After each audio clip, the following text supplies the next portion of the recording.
ఈ సన్నిధికి వచ్చినటువంటి మీ అందరికీ నా ప్రత్యేకమైన వందనాలు తెలియజేస్తూ ఉన్నాం. వాక్య ధ్యానంలోనికి మనం వెళ్తూ ఉన్నాం కనుక కొన్ని నిమిషాలు శ్రద్ధ కలిగి దేవుని యొక్క వాక్యాన్ని మనము ఆలకించడానికి ప్రయత్నం చేస్తాం. దానికన్నా ముందుగా మీ అందరికీ హ్యాపీ క్రిస్మస్. మీరు చెప్పవచ్చు హ్యాపీ క్రిస్మస్ అని చెప్పండి, ఏమవుతుంది.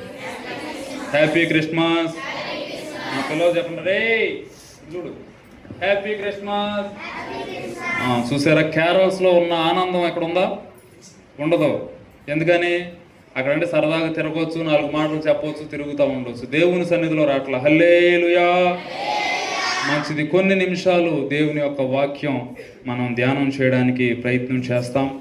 మనం చదివినటువంటి లేఖన భాగంలో నుండి లూకా సువార్త 1వ అధ్యాయము 26వ వచనము నుండి కొన్ని విషయాలు మనం ధ్యానం చేయడానికి ప్రయత్నం చేస్తాం. 6వ నెలలో గాబ్రియేలను దేవదూత గలిలయలోని నజరేతను ఊరిలో దావీదు వంశస్థుడైన యోసేపునకు ఒక పురుషునికి ప్రదానము చేయబడిన కన్యక యొద్దకు దేవుని చేత, ఆమె పేరు మరియా, ఆ దూత లోపలికి వచ్చి ఆమెను చూచి దయాప్రాప్తురాలా.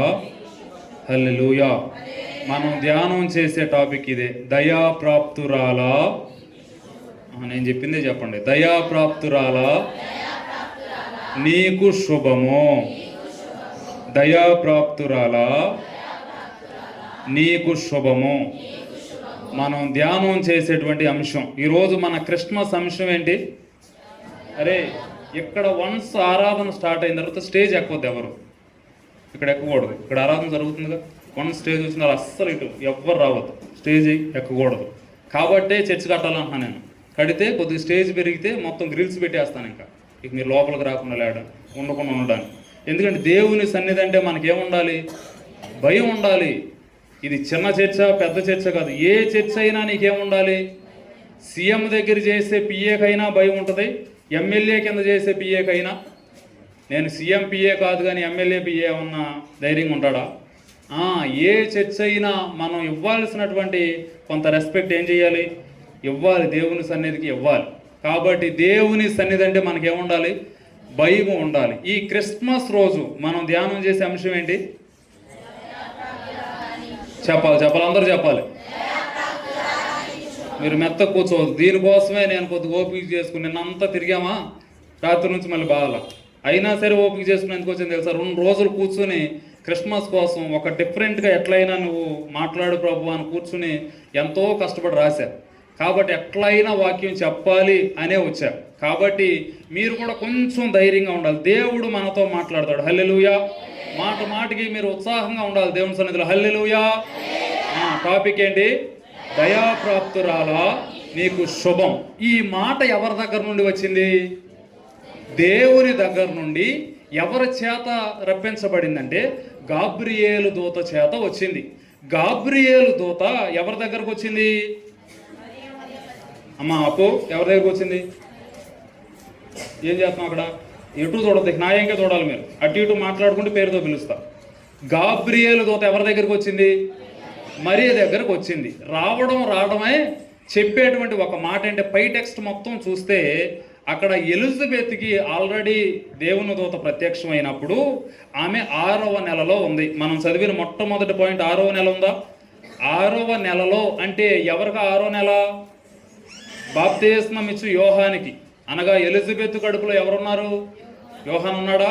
యోహాను ఉన్నప్పుడు అక్కడ దర్శించిన తర్వాత పై వచనాలు మీరు చదివితే మీకు అర్థమవుతుంది. 24వ వచనం. ఆ దినములు అయిన పిమ్మట అతని భార్య ఎలిజబెత్ గర్భవతి అయి మనుషుల్లో నాకుండిన అవమానం తీసివేయటకు నన్ను కటాక్షించిన దినములలో ప్రభువు ఇలాగు చేసినని 5 నెలలు ఇతరుల కంటపడక ఉంది. 6వ నెలలో అంటే ఇది ఎవరి నెల? ఇది 6వ నెల ఎవరికి? ఎలిజబెత్కి. పైన చదివారుగమ్మా, ఇక్కడే తెలిసిపోద్ది మనకు బైబిల్ నాలెడ్జ్ ఎంత ఉందో ఇక్కడ తెలుస్తుంది. 5వ నెల అని ఎవరి గురించి రాయబడింది? పై వచనంలో ఎలిజబెత్ గురించి రాయబడింది. అంటే 6వ నెల ఎవరికని? మరియకనా? అంటే 6వ నెలలో దేవుడితో వచ్చాడు మరి దగ్గరికి. మరే ఎలిజబెత్కి ఎన్నో నెల? 6వ నెల. ఆ సమయంలో ఎలిజబెత్తో మాట్లాడి గాబ్రియేల్ ఎవరి దగ్గర కూడా వచ్చాడు? మరియ దగ్గరకు వచ్చాడు. మరియ దగ్గరికి రాగానే గాబ్రియేలు దూత చెప్పే మాట 28వ వచనంలో, ఆ దూత లోపలికి వచ్చి ఆమెను చూచి, దయాప్రాప్తురాలా, నీకు శుభము, ప్రభువు నీకు తోడై ఉన్నాడు అని చెప్పగానే ఆ మాటకు ఆమె బహుగా తొందరపడి ఈ శుభవచనం ఏమిటో అని ఆలోచిస్తుంది. ఇప్పుడు శుభం అనగానే మనకు మంచి గుర్తు వచ్చిద్దా, చెడు గుర్తు వచ్చిద్దా? మంచిగా. ఇప్పుడు పెళ్లి కార్డు ఇచ్చారనుకోండి, దానినే ఏ లేఖ అని కూడా అంటారు? శుభలేఖ. అంటే పెళ్లి ఏమని? మంచిది అని, శుభం అని. ఇప్పుడు దేవుని యొక్క దూత మరియ దగ్గరికి వచ్చి ఏమని చెప్పింది? నీకు శుభం అని చెప్పింది. మరియకు వెంటనే ఆమె మనసులో వచ్చినటువంటి ఆలోచన ఏంటంటే, ఆ శుభ వచనము ఏమిటో అని ఏం ఆలోచిస్తుంది? కొంచెం యాక్టివ్గా ఉన్న మైక్ తీసేస్తా కావాలంటే మీరు కొంచెం గట్టిగా చెప్పండి. ఏం చేస్తుంది? ఆలోచిస్తుంది. దేని గురించి ఆలోచిస్తుంది? జరగబోయే శుభం ఏమిటి అని చెప్పి ఆమె ఆలోచిస్తుంది. దేవుని యొక్క దూత వచ్చింది. దూత వచ్చి నీకు శుభం జరుగుతుందని చెప్పింది. ఆ శుభం ఏమిటో అని ఆమె ఏం చేస్తుందో తెలుసా? అడగట్లా, ప్రభువా లేకపోతే దూత గారు ఆ శుభం ఏమిటి అని అడిగిందా? ఆమె ఆలోచించుకుంటుంది, ఏమి శుభం జరగవచ్చు? నాకు ఆల్రెడీ ఏం ఫిక్స్ అయింది? పెళ్లి ఫిక్స్ అయ్యింది, ఎంగేజ్మెంట్ ఆల్మోస్ట్ అయిపోయింది. ఒకవేళ దానిలో ఏదైనా శుభవార్త దేవుడు నాకు చెబుతున్నాడా, లేకపోతే నా భర్తకి ఏమన్నా గొప్ప గొప్ప ఆస్తులు ఏమన్నా ఉన్నాయేమో, చాలా మంచి సంబంధం వచ్చిందని ఏమన్నా చెప్తాడేమో అని చెప్పి చాలా సంతోషంగా దేని గురించి ఆలోచిస్తుందో తెలుసా? శుభం ఏంటి? దేవుడు చెప్పాడు నీకు శుభం కలుగుతుందని. ఇప్పుడు మరియ ఆలోచిస్తుంది, ఆ జరగబోయే శుభం ఏమిటి అని.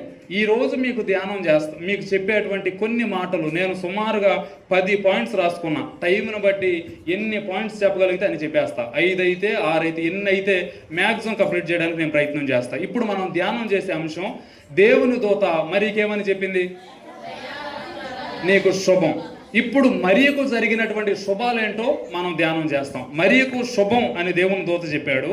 అయితే దేవుని దూత చెప్పిన తర్వాత మరియకు కలిగినటువంటి శుభముల గురించి ఈ యొక్క సమయంలో మనం ధ్యానం చేస్తాం. శుభము అని పలికిన తర్వాత అక్కడ జరిగినటువంటి మొట్టమొదటి విషయం ఏంటి అంటే, నీవు గర్భవతివై ఏం కంటావని చెప్పారు? కుమారుని కంటావు అని చెప్పారు. అది శుభమేనా? శుభమే. శుభమే.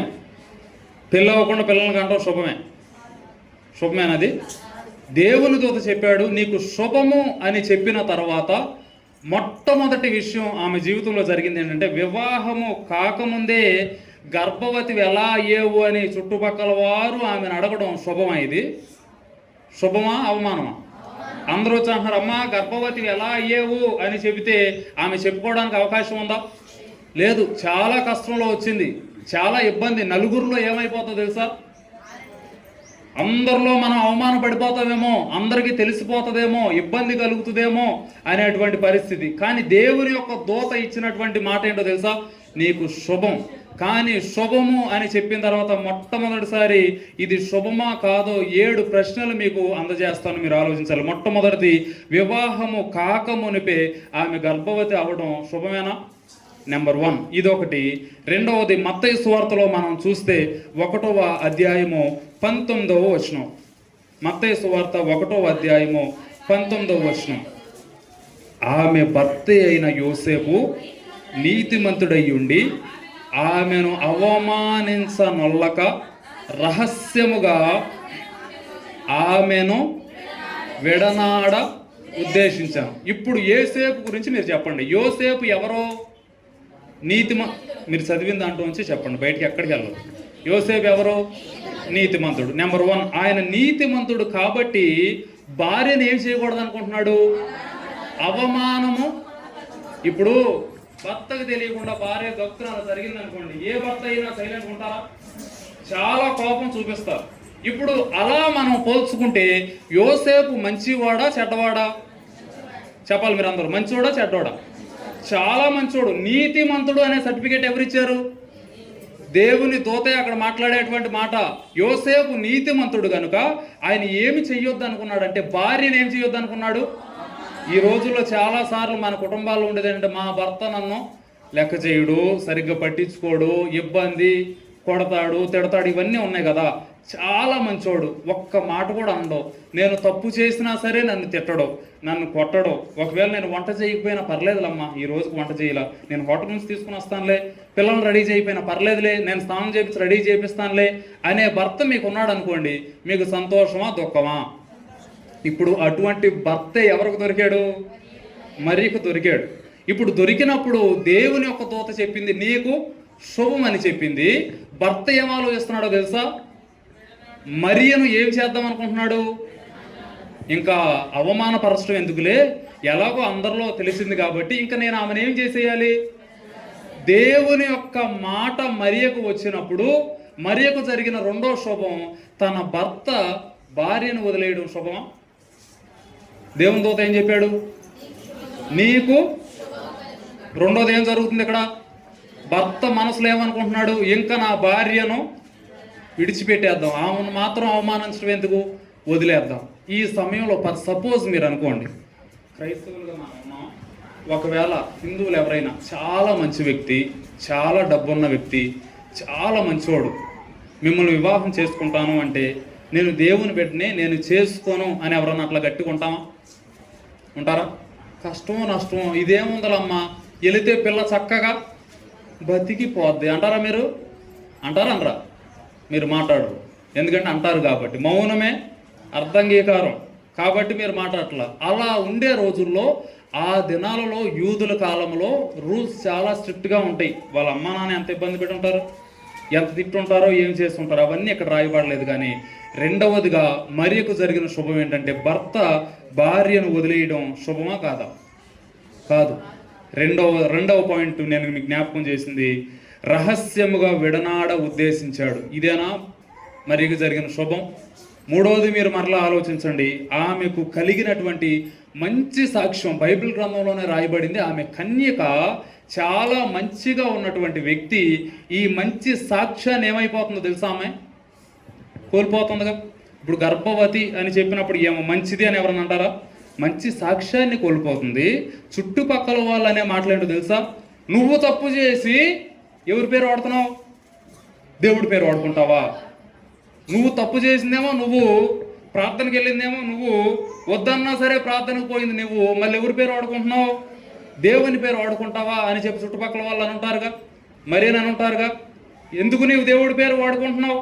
దేవుని నామాన్ని అవమానపరుస్తావు ఎందుకు? దేవుని నామాన్ని ఎట్లా నువ్వు నలుగురిలో ఆరపోస్తావు ఎందుకని చెప్పి మరేనని అంటారా? ఇది మూడవది. ఆమె సాక్ష్యాన్ని ఏమైపోయిందో తెలుసా? మీరందరికీ మరియా అనగానే మనకు గుర్తొచ్చేది, అమ్మా ఎంత మంచి ధన్యురాలమ్మా, దేవునికి ఏమిచ్చింది? పుట్టికిచ్చింది. అదే నాకు వస్తేనా ఆ ధన్యతను నేను ఏం చేస్తానో తెలుసా? తీసేసుకుంటాను. కానీ అప్పటి వరకు పురుషుని ఎరగకుండా గర్భవతి అయినటువంటి స్త్రీ ఎక్కడన్నా ఉందా? లేదు. మొట్టమొదటిసారి జరిగింది. మరియ కూడా ఏం చేసింది తెలుసా? దానిని ఏం చేసిందంటే యాక్సెప్ట్ చేసింది. ప్రభువా నీవు ఎలా చెబితే నీ మాట చొప్పునే అని యాక్సెప్ట్ చేసినప్పుడు ఆమెకు జరిగినటువంటి 3 శుభాలు ఏంటంటే, మొట్టమొదటిది వివాహము కాకమునిపే గర్భవతి అయిందనే అవమానం అయితే, రెండవది తన భర్తే తనను వదిలేయాలనుకుంటే, మూడవది తన సాక్ష్యాన్ని మరియ కోల్పోతే, నాలుగవది లూకాసు వార్త 2వ అధ్యాయము 5వ వచనంలో మనం చూస్తే అక్కడ మనకు కనిపించేటువంటి ఒక విషయం. లూకాసు వార్త 2వ అధ్యాయము 5వ వచనం.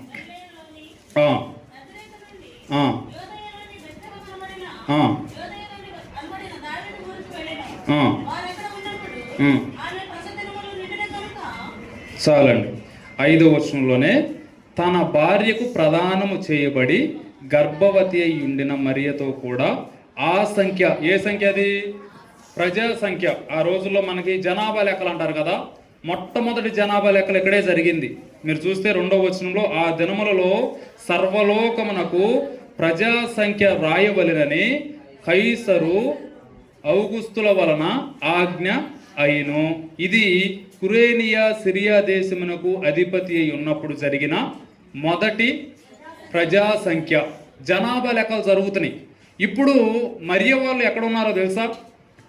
నజరేతులో ఉన్నారు. ఎందుకని? అప్పటికే మరి ఏంటో తెలుసా?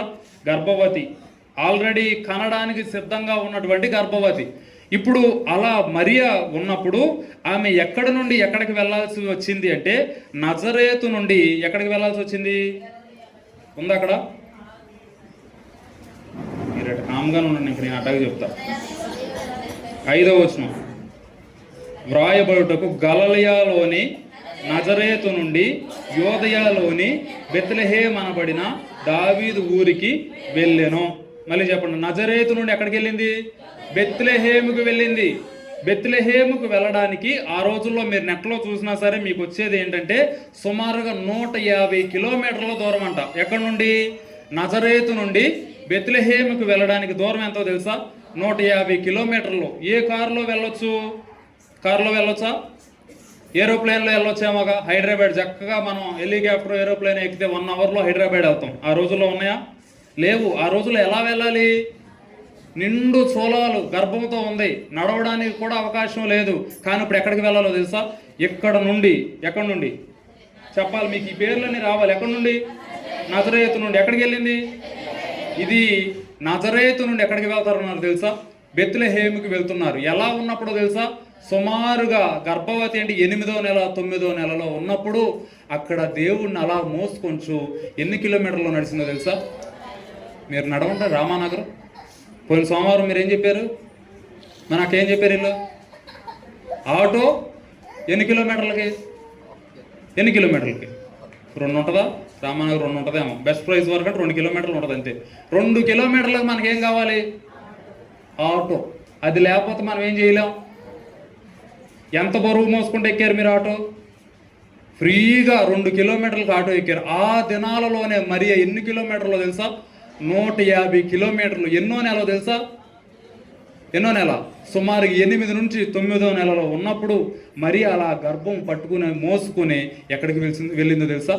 నజరేతు నుండి బెత్లెహేమికి. అనగా దేవునిని ఆమె మోస్తూ ఉన్నప్పుడు ఆ భారాన్ని మోసుకొనొచ్చు, దేవుని యొక్క భారాన్ని మోసుకొనొచ్చు. ఎన్ని కిలోమీటర్లు నడిచిందో తెలుసా? ఎన్ని కిలోమీటర్లు? 150 కిలోమీటర్లు నడుచుకుంటూ ఎక్కడికి వెళ్ళారు తెలుసా? బెత్లెహేమునకు వెళ్ళారు. ఇది శుభమా? అయ్యా నువ్వు నాకు శుభం చేస్తా అన్నావే అంటే గర్భాన్ని ఇచ్చినటువంటి దేవుడు, ఇది ఇచ్చినటువంటి దేవుడు, నిజంగా దేవుని చిత్తం అయితే దేవుడు నీకు ఒక ఆటో పంపేవాడు ఈ పాటికి. నిజంగా దేవుని చిత్తం అయితే దేవుడు నీకు ఏదైనా గొప్ప పని చేసేవాడు అని చుట్టుపక్కల వాళ్ళందరూ. ఇది నిజంగా తప్పు చేయకపోతే ఎక్కడి నుంచి అక్కడికి ఎందుకు పారిపోవాలండి? ఇక్కడే ఉండొచ్చు అంటారుగా. 150 కిలోమీటర్లు ఎందుకు పారిపోవాలి? ఎందుకు వెళ్ళిపోయారు అక్కడికి నజరేతుకి? ఎంత అవమానం పొందుకొని హ్యాపీ క్రిస్మస్ అని మనం అంటున్నాం కదా. ఈ హ్యాపీగా ఉన్నటువంటి సాడ్నెస్ మీకు జ్ఞాపకం చేస్తాం. మరి ఆ దినాలలో నజరేతు నుండి ఎక్కడికి నడిచిందో తెలుసా? మీరు చెప్పండి, ఇది శుభమా? 150 కిలోమీటర్లు చిన్న బిడ్డ ఇంకా కనకుండానే అలా గర్భంతో ఇబ్బంది పెడతా, అవస్థ పడతా నడుచుకుంటూ వెళ్ళడం శుభమా? ఇది 4వది. అయితే 5వది కూడా నేను మీకు జ్ఞాపకం చేస్తాను. అదే లోకాసు వార్త 2వ అధ్యాయము 6వ వచనం. వారు అక్కడ ఉన్నప్పుడు ఆమె ప్రసవ దినములు ఏమైపోయినాయి? ఎక్కడ ఉన్నప్పుడు? మీకు ఈ పేర్లు తెలియదు. ఎక్కడ ఉన్నప్పుడు? నజరేతు నుంచి ఎక్కడికి వెళ్ళారు? బెత్లెహేముకి వెళ్ళారు. బెత్లెహేములో ఉండగానే ఆమెకి ఏమైంది? ప్రసవ దినములు నిండిపోయినాయి. అంటే సుమారు ఎన్నో నెల?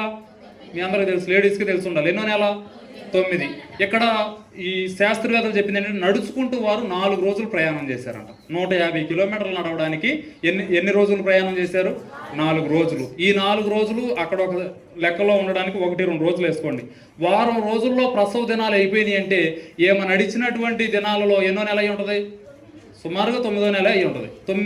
8 నుంచి 9కి ఈ గ్యాప్లో ఆమె ప్రసవ దినములు ఏమైపోయినాయి? నిండిన తరువాత ఆమె తన తొలిచూలి కుమారుని కని పొత్తి గుడ్డలతో చుట్టి సత్రములో వారికి స్థలము లేనందున ఆయనను పశువుల తొట్టెలో. ఇది ఎవరిచ్చిన మాట? నీవు గర్భవతివై దేవుణ్ణి కంటావు, వాడు గొప్పవాడు అవుతాడు, ఏం చేస్తాడు? దేశాలన్నిటినీ ఏలతాడు అని చెప్పినప్పుడు మరి ఏం చెప్పింది? చిత్తం ప్రభువా, నీవు ఎలా అంటే అలా. మొట్టమొదటి అవమానం ఏం తగిలింది? అందరే పెళ్ళి అవ్వకుండా గర్భవతి అయ్యేవే అని చెప్పి అన్నారు. తట్టుకుంది. దాన్ని కూడా ఏమనుకుంది? శుభమనే అనుకుంది. రెండవదిగా భర్త వదిలేస్తున్నాడు, అయినా తట్టుకుందా? తట్టుకుంది. దాన్ని కూడా ఆమె ఏమనుకుంది? శుభమనే అనుకుంది. మూడవదిగా సాక్ష్యం పోయింది అందరిలో, పోయినా సరే తట్టుకుందా? తట్టుకుంది. నాలుగవదిగా అంత కష్టంలో 150 కిలోమీటర్లు నడవాల్సి వచ్చింది, నడిచిందా? నడిచి కూడా ఏమనుకుంది? ఇది శుభమే. ఇప్పుడు ఆరవదిగా ఆమె జరుగుతున్నటువంటి విషయం ఏంటంటే, అక్కడ ప్రసవించిన తర్వాత పుట్టింది ఎవరు? యూదుల రాజు అని మనం చెబుతాం కదా. రాజు పుట్టాడు. ఎవరికి? మరియకు. ఆమెను దేంతో చుట్టారో తెలుసా? గుడ్డలతో చుట్టేసి పడుకోబెడదామంటే ఏమి లేదు, ఏమి లేదంట. శుభమేనిది. దేవుడిచ్చిన వాగ్దానం నీకు శుభం కలిగిద్దమ్మా అంటే కనీసం పిల్లోడిని పడుకోబెట్టాక ఏం లేదు అని ఏమి లేదు. అందుకే ఇటే చూడాలి, పిలుస్తా మరి ఇంతే. ఏమి లేదు. ఇది శుభమా? ఆమె చక్కగా పిల్లోడిని తీసుకుంది. దేవుని ఎవరి కోసం నలుగుతుంది ఇప్పుడు అంతా? దేవుని కోసమే కదా. ప్రశాంతంగా నా బతికేదో నేను బతుకుతున్నా. అర్ధరాత్రి వచ్చాడు, వచ్చినోడు కుదురుగా ఉన్నాడా? దయాప్రాప్తురాలా అన్నాడు. అమ్మో ఏం మేలు జరుగుతుందా అనుకున్నా. నీకు శుభం అన్నాడు. అమ్మ ఏం శుభం జరుగుతుందని మైండ్లో ఏం చేసేసుకుంటుంది? ఇక అడగటం కూడా లేదు. ఏ శుభవచనం ఏమిటో అని ఆమె ఏం చేస్తుందని చెప్పాను? ఆలోచిస్తుంది. దేని గురించి ఆలోచిస్తుంది? శుభవచనం గురించి. అనగా దేవుడు నాకు శుభం జరిగిద్దని చెప్పాడు, ఆ శుభం ఏమిటో అని ఆలోచించే లోపే షాక్ ఇచ్చేసాడు. నీవు గర్భవతివై కుమారుని కంటాము. ఓకే ప్రభువా నీ కోసం అన్నప్పుడు ఏమికి ఇవన్నీ జరిగినప్పుడు అలా తీసుకుంది. ఒకవేళ ఆలోచించుకుని ఉంటుంది కదా. ఎక్కడన్నా మరియ తల్లిదండ్రుల గురించి, యోసేపు తల్లిదండ్రుల గురించి ఏమన్నా రాయబడిందా? మేబీ వాళ్ళు సహకరించకపోయి ఉండొచ్చు. మరీకి ఒకవేళ సహకరిస్తే బెత్లెహేంలో ఉండాల్సిన నజరేత్కి ఎందుకు పారిపోవాలి? 150 కిలోమీటర్లు ఎందుకు వెళ్ళిపోయి ఉంటుంది? మనం తట్టుకోలేక, నలుగురు 4 మాటలు తట్టుకోలేకగా. అప్పుడన్నా అమ్మో నాన్నో చేరదీసి పోన్లమ్మా అని చెప్పి అనగా తల్లిదండ్రులు కూడా ఆ కాలింగ్ని, ఆ యొక్క దర్శనాన్ని, దేవుని యొక్క పిలుపుని ఏం చేసి ఉండరు? అంగీకరించాల. ఒక పక్క భర్త వదిలేస్తున్నాడు, ఒక పక్క తల్లిదండ్రులు నీ వల్ల మాకు ఇది అంటున్నారు, ఏం చేయాలో తెలియట్లా. కానీ ఏమి నమ్మింది? దేవుని మాట ఎవరితో కూడా ఉంది? నాతో కూడా ఉంది. ఇది దేవుని దూత నాకు చెప్పాడు కాబట్టి నేను భర్తను వదిలేయడానికి, అట్లనే మిమ్మల్ని వదిలేయమని కాదు. మీ భర్త మిమ్మల్ని వెళ్ళమన్నా మీరు వెళ్ళరని నాకు తెలుసు. ఊరికే సాకు చెప్పడానికి మా ఆయన అసలు ఏముండదు. మీరు షాపింగ్కి వెళ్ళేటప్పుడు, డ్యూటీలకు వెళ్ళేటప్పుడు వద్దని వెళ్ళట్లేదు ఏంటి? అది రీజనే. కానీ అది రీజన్ కాదు. ఇక్కడ వదిలేయడానికి కూడా సిద్ధం. ఆయన టార్చర్ పెట్టేవాడు కాదు, అనుమానించేవాడు కాదు. ఎవరో? నీతిమంతుడు. దేవుని పుట్టిక కోసం ఆమె చక్కని భర్తని, నీతిమంతుడైన భర్తనైనా వదిలేయడానికి సిద్ధపడింది, కానీ దేవుని యొక్క పిలుపును మాత్రం వదలడానికి సిద్ధపడలా. తర్వాత జరిగింది, అయ్యా నీ పిలుపు కోసం ఇన్ని అవమానాలు పొందాను కదా, 5 అయిపోయినాయి కదా, 6వది పిల్లోడు పుట్టగానే ఇప్పుడు దేవుడు నాకేం చేస్తాడు? చక్కని కార్యం చేస్తాడు అని చూసినప్పుడు ఆమెకి ఏం దొరకలేదు? సత్రము అంటే ఇంగ్లీష్లో హోటల్ అనగా అక్కడ ఎవరైనా వచ్చేవారుకో. మీరు లోకాసు వార్తలోనే చూడాల్సిన అవసరం లేదు. సమరయ్య స్టోరీ తెలుసుగా మీకు? సమరయుడు వెళ్ళేటప్పుడు దొంగలు ఒకరిని కొట్టి పడేస్తే వాడిని తీసుకుని ఆయన ద్రాక్షారసం ఇచ్చి గాడిద మీద ఎక్కించి ఎక్కడికి తీసుకెళ్ళాడు? సత్రమునకు తీసుకువెళ్ళి కొన్ని దేనారాలు ఇచ్చి, నేను తిరిగి వచ్చే వరకు వీడిని నువ్వేం చేయాలి? కాపాడు, జాగ్రత్తగా కాపాడు అన్నాడు కదా. అంటే సత్రం అంటే ఏంటి? ఒక హోటల్ టైపు. వాళ్ళు అన్ని టేక్ కేర్ వాళ్ళని చేస్తారు. ఇప్పుడు అక్కడికి తీసుకొచ్చినప్పుడు ఎక్కడన్నా సత్రంలో రాజు కదా అని చెప్పి సత్రంలోకి తీసుకెళ్తే వాళ్ళకి ఏమి లేదో తెలుసా? దేవుని యొక్క వార్తను నువ్వు తీసుకెళ్ళేటప్పుడు కొన్నిసార్లు ఏముండదో? స్థలం ఉండదు. అలానే నువ్వు వెళ్ళటం మానేస్తావా? చెప్పండి. దేవుని యొక్క చర్చ మనం కట్టాలి అనుకుంటే, అమ్మో ఈయన డొనేషన్ పుస్తకాలు ఇచ్చేసాడు, ఇప్పుడు వెళ్ళిపోయి హిందువులతో మేము కొట్టించుకోవాలా అంటున్నారంట. మీరు కొట్టించుకోవాల్సిన పని మరి ఆమె ఏం చేసింది? దేవుని సువార్త నువ్వు తీసుకుని వెళ్ళేటప్పుడు కొన్నిసార్లు కొట్టించుకోవాలి, కొన్నిసార్లు నిందలు కూడా. దేవుని తీసుకెళ్తే అక్కడ ఏమి లేదు, స్థలము లేనందున ఎక్కడ తీసుకొచ్చారు? పశువుల. మీలో ఎవరైనా మీ పిల్లలకి పశువుల దగ్గర, కుక్కల దగ్గర జన్మనిచ్చారా? ఒకవేళ ప్లేస్ లేక అదే పశువుల తొట్టి దగ్గర మీ పిల్లల్ని పడేస్తే మీకు ఎలా ఉంటుంది? మీరందరూ గవర్నమెంట్ హాస్పిటల్కి ఎందుకు వెళ్ళరు? చెప్పండి. డెలివరీకి గవర్నమెంట్ హాస్పిటల్కి ఎందుకు వెళ్ళరు? నేను చెప్పనా? ట్రీట్మెంట్ బాగానే జరుగుద్ది. ప్రైవేట్ హాస్పిటల్ కన్నా గవర్నమెంట్ హాస్పిటల్లోనే ట్రీట్మెంట్ బాగుంటుంది. మీకు ప్రైవేట్ హాస్పిటల్లో అయినా డబ్బులు నొక్కడానికి ఆపరేషన్లు అంటారు, కానీ గవర్నమెంట్ హాస్పిటల్లో మ్యాక్సిమం ఆపరేషన్ చేయడు. ఏం చేస్తాడు? నార్మలే చేస్తాడు. గవర్నమెంట్ హాస్పిటలే బాగుంటుంది. కానీ మీరు ఎందుకు వెళ్ళరు నేను చెప్పనా? ఇక్కడ డెలివరీ చేయగానే మీకు రెస్పెక్ట్ అవ్వరు, మీ చుట్టాలు వచ్చినా కూర్చొని అవ్వరు, తీసి పిల్లోడిని చుట్టి తీయండి రోజుకు 100 ఉంటాయి ఏంటి మిమ్మల్ని పెట్టుకుంటాం ఏంటి అని పిల్లోడిని ఎక్కడ పడితే హైజీనిక్ ఉండదండి.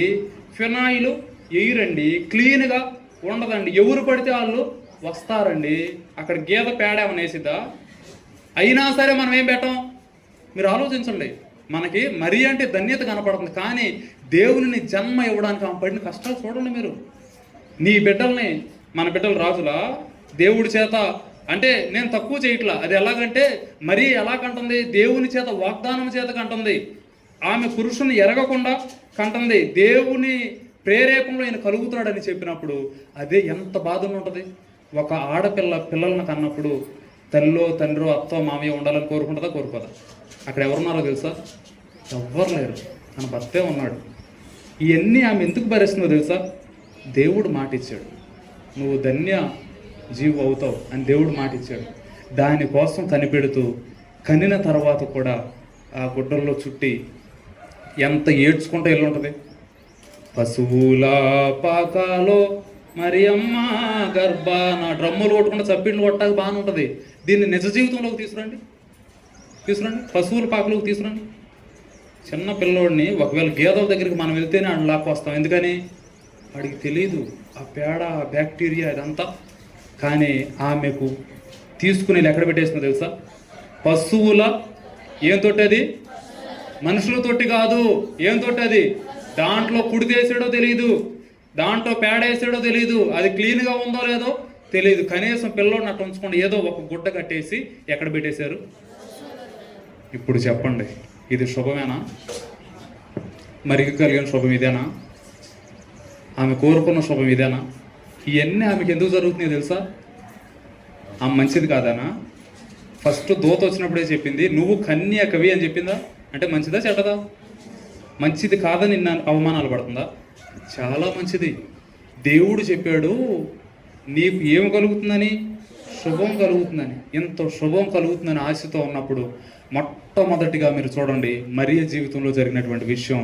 ఆమె వివాహము కాకముందే గర్భవతి అనేటువంటి మాట పడింది. రెండవదిగా భర్త ఆమెను వదిలేయాలనుకున్నాడు. మూడవదిగా అప్పటి వరకు ఆమె కాపాడుకున్నటువంటి సాక్ష్యం ఏమైపోయిందో తెలుసా? కోల్పోయింది. నాలుగవదిగా నజరేతు నుండి బెత్లెహేంకి ఒక ప్రదేశం 150 కిలోమీటర్లు నడుచుకుంటూ నిండు చూలాలు వెళ్లాల్సిన పరిస్థితి వచ్చింది. ఐదవదిగా దేవుని పెట్టడానికి కూడా వారికి ఏమి లేదు. ఎవరిని పెట్టలేదు? దేవుని పెట్టడానికి స్థలం లేదు. కష్టమో నష్టమో దేవుని కోసం ఏం చేశాను నేను? ఈ 6 అనుభవాలు అనుభవించేశాను. 7వదన్న ఇప్పుడు దేవుడు పుట్టాడు కాబట్టి రాజు పుట్టాడుగా. రాజు పుట్టాడో మా రాజు పుట్టాడు అన్ని పాటలు మనకు లింక్ అవుద్ది. కాకపోతే మనం ఆనందంగా పాడతాం కాబట్టి ఈ ఆనందంగా ఉంటాయి, ఆలోచించి పాడితే కొద్దిగా బాధగా ఉంటాయి. చూడంగా రాడండో వేడంగా రారండి. ఇప్పుడు రారాజు పుట్టాడు. పుట్టిన తర్వాత రాజు పుట్టిన తర్వాత తల్లి ఎక్కడికి తీసుకెళ్ళాలి? మంచిగా అబ్బా పర్లా కష్టాలన్నీ భరించేసా. 6 రోజులు 6 కష్టాలు అయిపోయినాయి. 7వది నాకేం రావచ్చో తెలుసా? ఇక శుభమే అని ఆలోచించకుండా ఉండే టైంలో ఇప్పుడు సరైన శుభం ఆమెకి తగిలింది. అది ఏంటంటే మత్తయి సువార్త 2వ అధ్యాయము 13వ వచనం. మత్తయి సువార్త అందరూ తీసుకోండి, 2వ అధ్యాయము 13వ వచనం. వారు వెళ్ళిన తరువాత ఇదిగో ప్రభువు దూత స్వప్నమందు యోసేపునకు ప్రత్యక్షమై హేరోదు ఆ శిశువును సంహరింపవలెనని ఆయనను వెతకబోవుచున్నాడు గనుక నీవు లేచి ఆ శిశువును ఆ తల్లిని వెంట పెట్టుకొని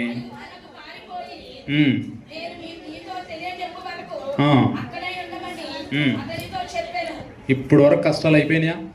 దేవుడు పుట్టాడా? రాజు పుట్టిన తర్వాత ఏముండాలి? ఇప్పుడు ఆనందం ఉండాలా? కష్టమో నష్టమో పిల్లోడు పుట్టాడు, ఇప్పుడు నేను ఆనంద పడవచ్చు అనే టైంకి మరలా పడుకున్నారు. ఎప్పుడు అక్కడ ఉంటుంది రాత్రి సుమారు ఏం చేస్తాం మనం? క్యారల్స్ లేకపోతే పడుకుంటాం కదా. పడుకున్నప్పుడు రాత్రి కాల సమయంలో ఆమెకు వచ్చిన దర్శనం ఏంటి? మరియా, నీకు శుభం, ఇప్పుడు దాకా ఇన్ని కష్టాలు భరించావు కాబట్టి ప్రభు అయిన యేసు నీ గర్భమున పుట్టాడు కాబట్టి ఇక నీకు శుభం అని చెబుతాడని ఆశగా పడుకుంటే మళ్ళీ వచ్చేసాడు ఎవరు? ఉందా అక్కడ? ప్రభువు దూత ఎక్కడికి వచ్చాడు? యోసేపు దగ్గరికి వచ్చాడు. ఎందుకనంటే ఒకవేళ మరియ దగ్గరికి అయ్యా ఇంకా కష్టాలు అవ్వలేదా అని బాధపడిద్దేమో, మరియతో ఎందుకులే అని చెప్పి ఇప్పుడు ఎవరి దగ్గరకు వచ్చాడు? యోసేపు దగ్గరకు వచ్చి ఒక మాట చెప్తున్నాడు. ఏం మాట అది? హేరోదు ఆయన్ని చంపేస్తాడమ్మా, కాబట్టి నువ్వేం చేయాలి? ఆ శిశువుని వెంట పెట్టుకొని ఎక్కడికి పోవాలి? ఐగుప్తునకు వెళ్ళుము. డిఫరెన్స్ చెప్పండి. ఐగుప్తునకు వెళ్ళండి అన్నాడా? అందరూ చెప్పండి. ఎక్కడికి? ఎలా వెళ్ళాలి? పారిపోండి. వీళ్ళు ఏమైనా తప్పు చేశారా? తప్పు చేశారా? దేవుని చిత్తమేగా పాటించారు. అయినా సరే హేరోదు చంపేస్తున్నాడు కాబట్టి ఆ రోజు ఆమె జరుగుతుంది. నువ్వు పిల్లోడిని తీసుకుని ఏం చేయాలో తెలుసా? కన్న పిల్లోడిని గర్భంలో ఉన్నప్పుడు 150 కిలోమీటర్లు నడిపించాడా? సరే పోనీ నడిపించాడు. తర్వాత ప్రసవించినప్పుడు కనీసం హోటల్లో రూమో హాస్పిటల్లో ఇచ్చాడా? ఇవ్వాల. సరే అది పోనీ, పిల్లోడు పుట్టేశాడు. పిల్లోడు పుట్టిన తర్వాత అన్న చక్కగా పెంచడానికి అవుతుందా? మళ్ళీ వీడిని తీసుకుని ఏమి వెళ్ళిపోమంటున్నాడు? ఎక్కడికి పారిపోమంటున్నాడు? ఐగుప్తు దేవుని యొక్క రాజ్యమా? కాదు. అయినా ఎక్కడికి పారిపోమంటున్నాడు? ఐగుప్తునకు. ఎవరిని? తల్లిని, శిశువుని, యోసేపుని అందరూ పట్టుకుని ఎక్కడికి వెళ్ళిపోవాలి తెలుసా? ఐగుప్తునకు. ఇది శుభమేనా? దేవుడు చెప్పిన మాట ఏంటి? దయాప్రాప్తురాలా. ఏంటి శుభం? ఇవన్నీ శుభాలా?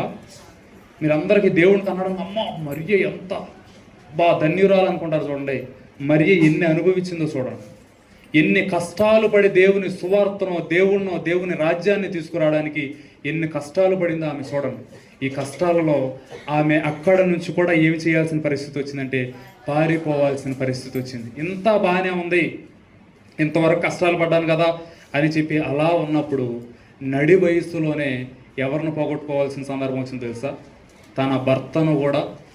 మీరు చూడండి, ప్రభు అయిన యేసుక్రీస్తు వారు 12వ సంవత్సరంలో దేవాలయంలో ఉన్నాడా? దేవాలయంకి వచ్చినప్పుడు యోసేపు వచ్చాడా? మరియం వచ్చి దేవుణ్ణి తీసుకుని వెళ్ళిపోతారు కదా. 12వ సంవత్సరంలో దేవుణ్ణి కలిసిన తర్వాత యోసేపు ఇంకా మీరు లేఖనాల్లో ఎక్కడా కనపడ్డాడు. 30వ సంవత్సరంలో దేవుడు అభిషేక్త పరిచర్యలకు వచ్చినప్పుడు యోసేపు కనిపించాడా? 33వ సంవత్సరంలో ప్రభు అయిన యేసుక్రీస్తు వారు సిలువ ఎక్కి చనిపోయేటప్పుడు యోసేపు కనిపించాడా?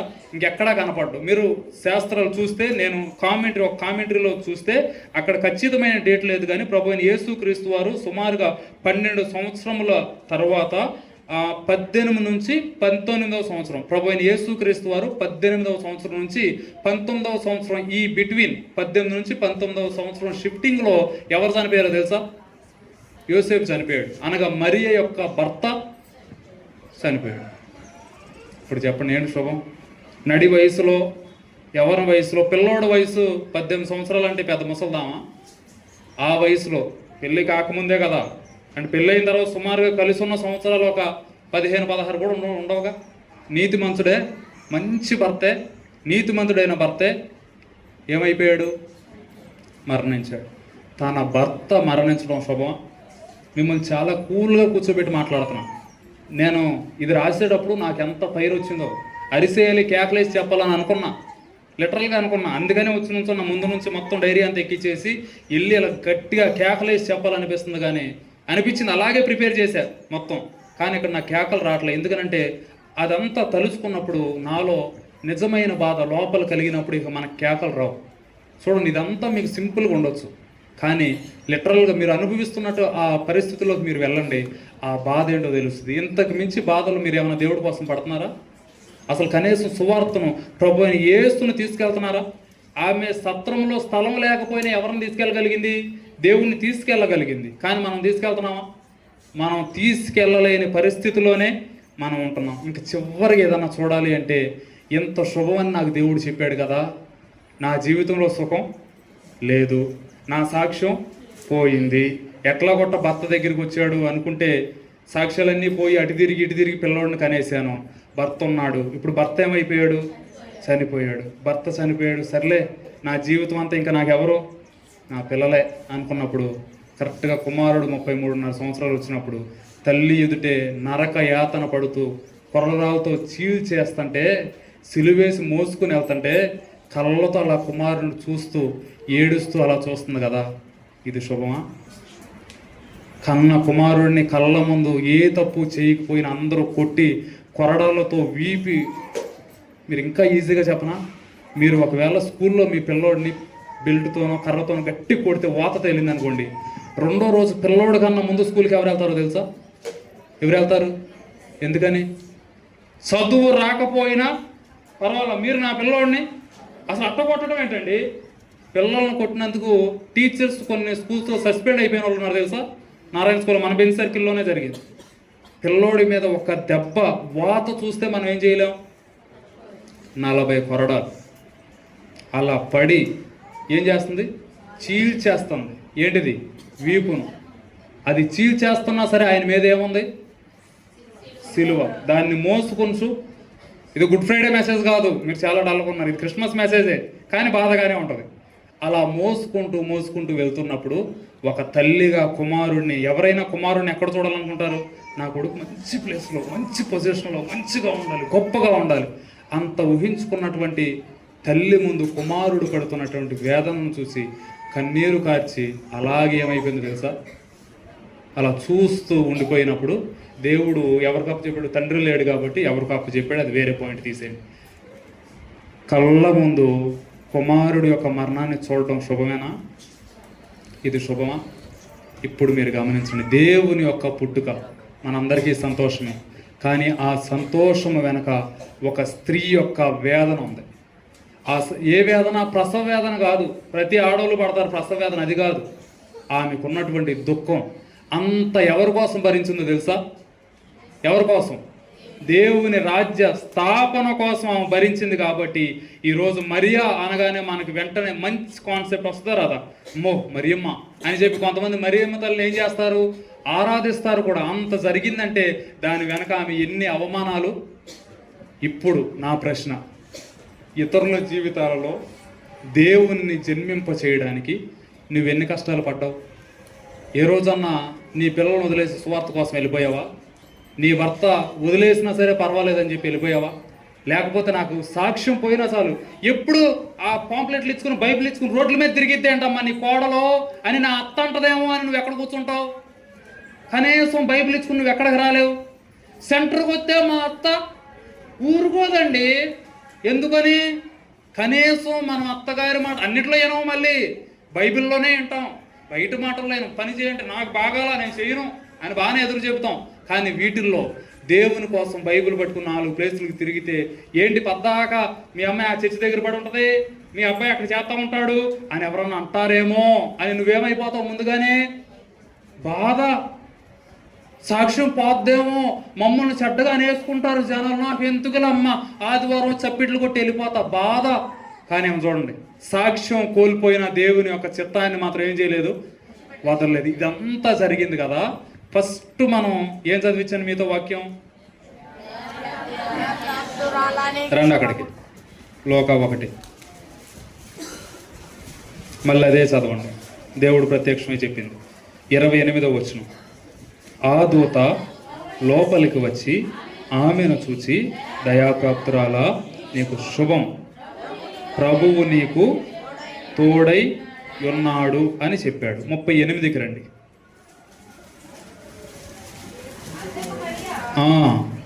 ఇదిగో ప్రభువు దాసురాలను నీ మాట చొప్పున.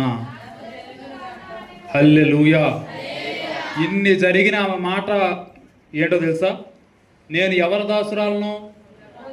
ప్రభువు దాసురాలను నీ మాట చొప్పున. ఎవరి మాట ఇది?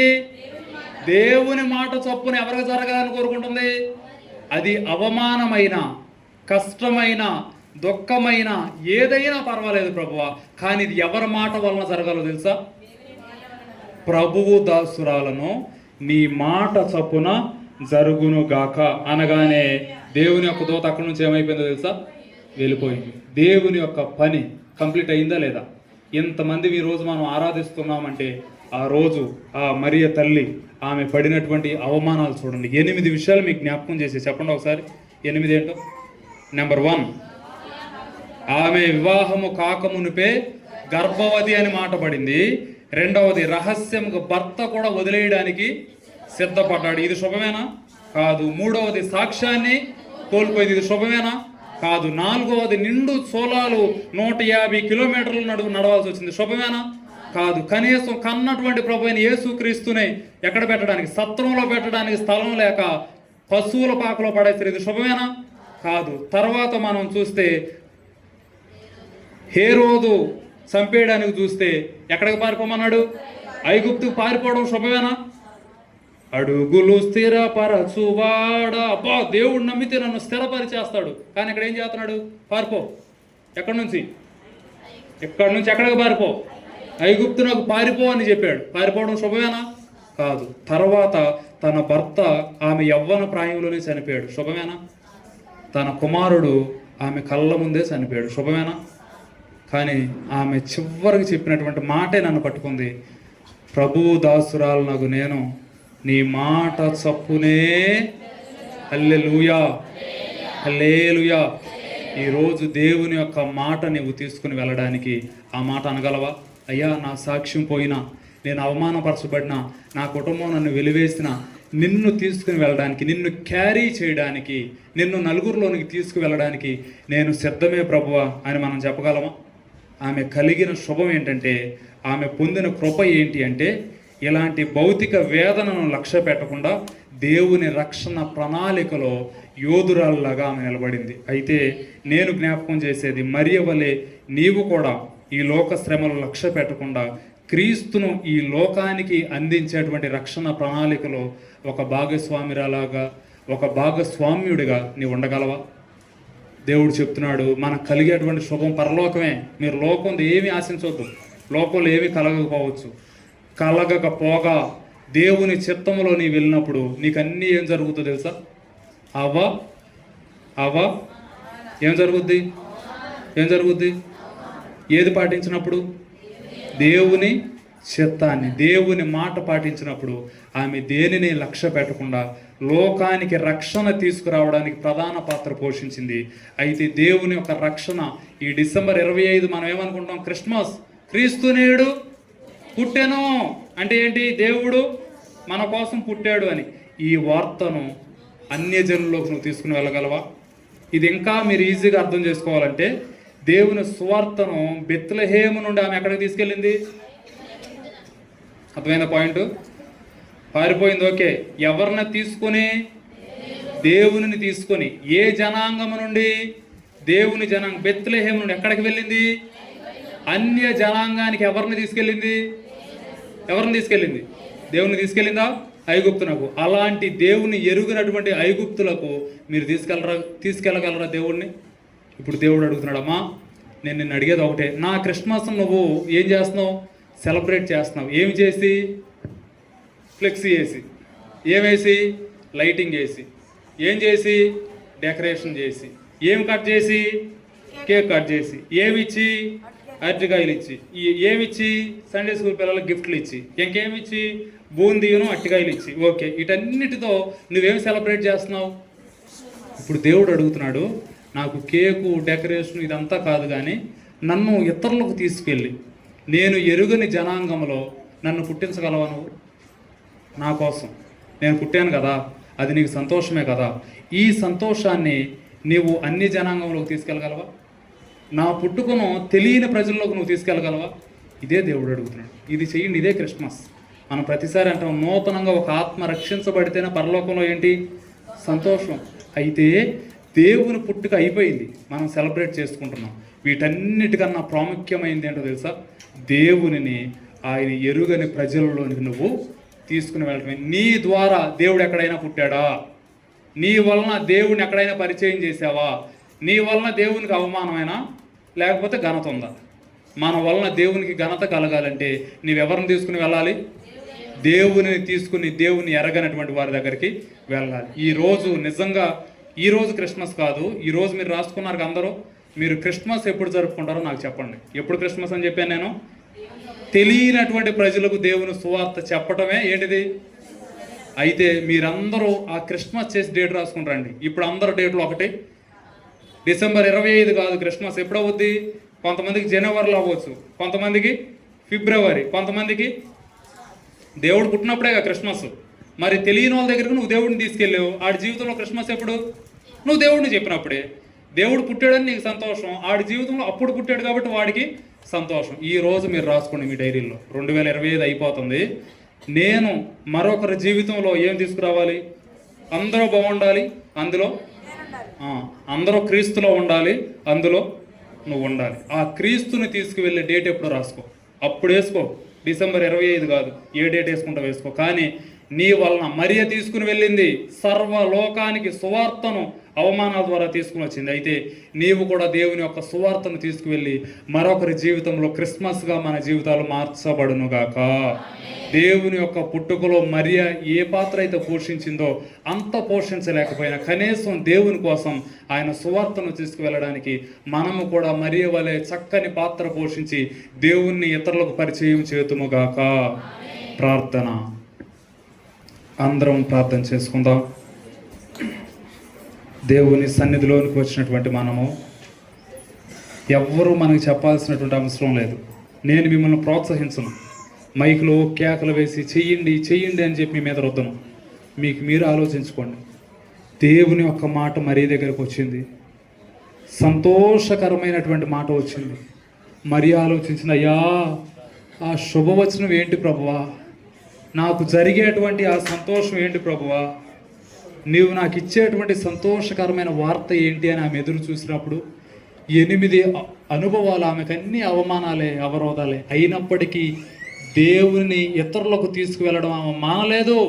అవమానం ఆమెను ఆపలేకపోయింది, కుటుంబం ఆమెను ఆపలేకపోయింది, పరిస్థితులు ఆమెను ఆపలేకపోయినాయి, తల్లిదండ్రులు, భర్త, బిడ్డలు ఎవ్వరూ ఆమెను ఆపలేకపోయారు. ఈవెన్ చివరకు తన భర్త యొక్క మరణము కూడా దేవుని సువార్తలో పాలు పంపులు పొందడానికి ఆమెను ఆపలేకపోయింది. అటువంటి సువార్తను ప్రకటించినటువంటి మరియను ఈరోజు మీ ముందుకు తీసుకుని వచ్చాను.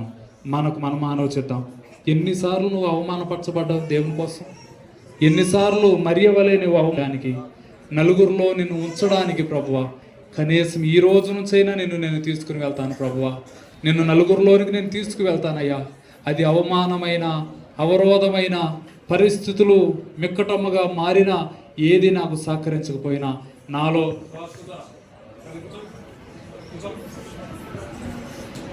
ఎటువంటి పరిస్థితి నాకు ఎదురైనా నేను నిన్ను పరిచయం చేస్తాను ప్రభువా. అందరము ప్రార్థనా పూర్వకంగా ఉందాం. కృప కలిగిన మా దేవా, దయగలిగిన మా రాజా, కృపా సత్య సంపూర్ణుడమైన మా రక్షక, నీ ప్రశస్తమైన పాద సన్నిధికి మేము చేరి ప్రార్థిస్తూ ఉన్నాం ప్రభువా. మీ జన్మము ద్వారా మాకెంతో సంతోషం ఉన్నది ప్రభువా. అయితే మేము అనుభవిస్తున్నటువంటి ఈ సంతోషము ఒక స్త్రీ పడినటువంటి అవమానం ప్రభువా. మేము అనుభవిస్తున్నటువంటి ఈ ఆనందం ఒక స్త్రీ అవమానించబడింది ప్రభువా.